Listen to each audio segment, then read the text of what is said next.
I remember reading somewhere in one of your articles that you do not recommend raw chocolate. Well, that's for sure. Raw chocolate is a recreational food that has a downside.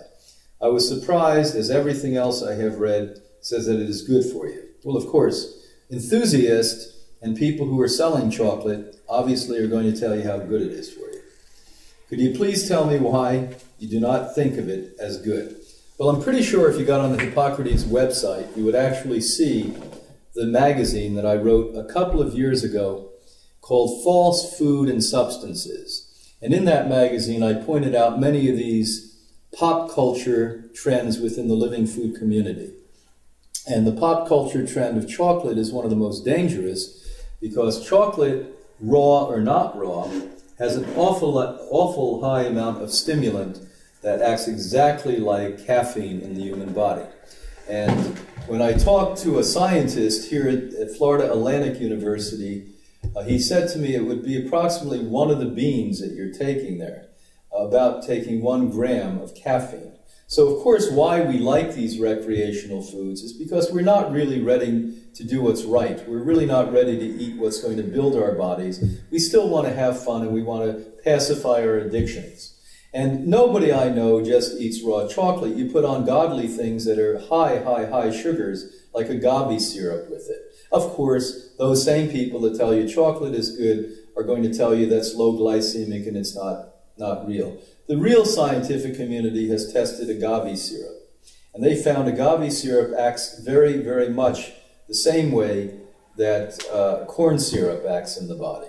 And so why you like it, everyone listening, is because it's giving you a stimulant, it's giving you a high, it's feeding your sugar monster, and just because somebody who's not a scientist tells you that it's good for you, you want to be pacified and go ahead and do it. My hope is that everyone gets to the point where food is no longer a recreational activity, that you get to the point where food is a fuel, and now you have fun in your life because you have a real life.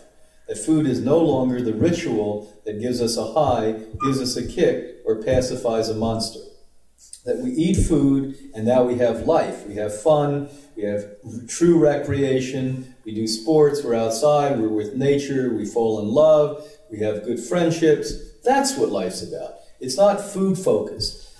Food focus is what I was at one point because I was trained by the culture that all of us live within and reside within, that food was a social norm, that food was something that you did to pacify your emotional state. And so I became very good at it. I became 240 pounds good at it. And the fact of the matter is, until you develop confidence in yourself and security in yourself and honor yourself and understand yourself a little bit and have the joy of life, you're going to use addictive substances like food. If food's not enough for you, you'll go right on to booze, which is a drug, or even worse than that.